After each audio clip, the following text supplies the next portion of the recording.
Industrialist Shalli Kumar, founder of the Republican Hindu coalition, expressed elation over President-designate Donald Trump's significant victory in the 2024 US presidential election. In his remarks, he highlighted the strength of Trump's support, particularly among Hindu Americans, stating, "Our party is most elated about the fact that the victory was not just 1,000 votes. The victory was hundreds of thousands of votes in every place." Well, no, I have been predicting this thing for quite a while.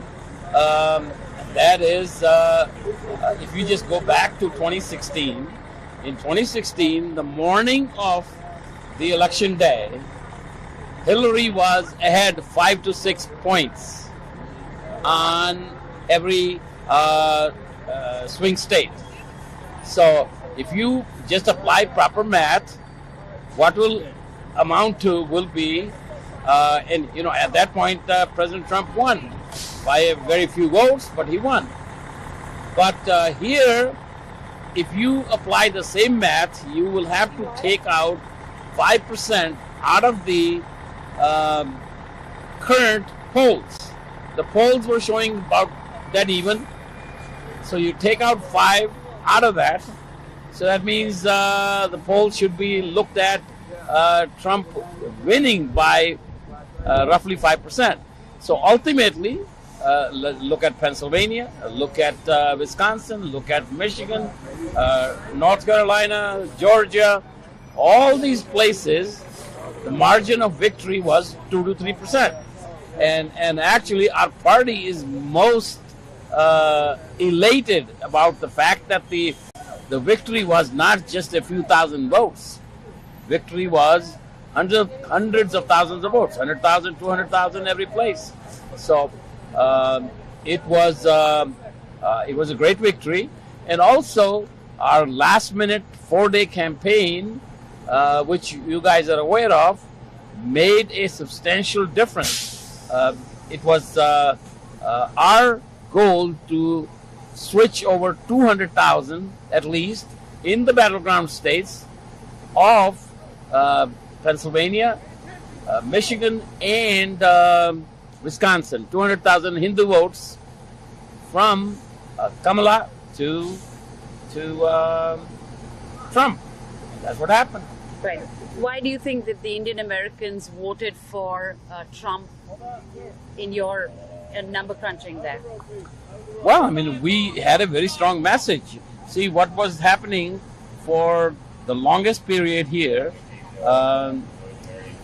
there was no campaign from the Republican side, no campaign from the Trump side for the Hindu Americans. But the tweet of the Diwali Day tweet changed everything. That also allowed us to use that tweet to launch a campaign. Next 5 days, we launched a major campaign in which we had, let's see how many, 30 channels, 30 commercials a day. So 900 commercials for 5 days. So, and we were successful in educating the Hindu Americans of who Kamala really is. She is only Hindu, half Hindu in name only. Just because her name is Kamala does not mean that she's friendly towards Hindus, she's friendly towards Bharat, friendly towards Modi. So we had to bring that out. And also, we also brought out the fact that she really is a Marxist. Her father was a Marxist, her mother was a socialist and a communist sympathizer. That's what she grew up with. So her entire philosophy is very much to the left, a socialist economy. Who wants a socialist economy? Socialist economies throughout the world have failed. So once you educate the people, you make them think. I actually, in one of our ads, I asked, well, some of you, the youngsters here, may not even know what a socialist economy is. Ask your parents who have seen socialist economy from 1947 to 1991. The growth was pitiful.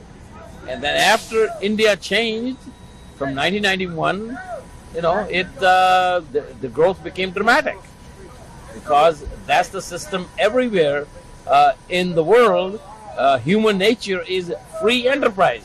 You have to give them an opportunity to succeed.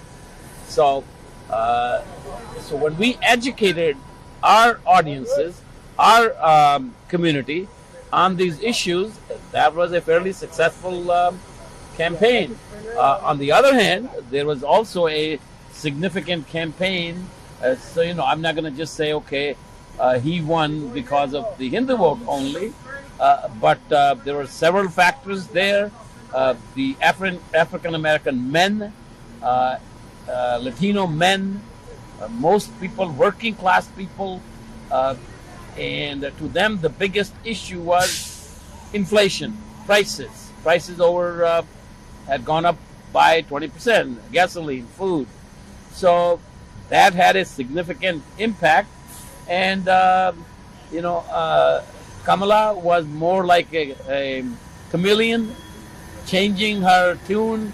First says, to please some voters, fracking is banned. Now fracking is not banned because there are voters in Pennsylvania who will be negatively impacted if she bans fracking.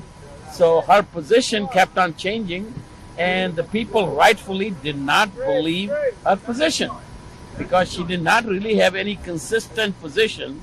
If somebody was to actually write a book on it, she probably in the 3 months, or let's say from the period where she became a candidate after Joe Biden decided not to run, she probably changed her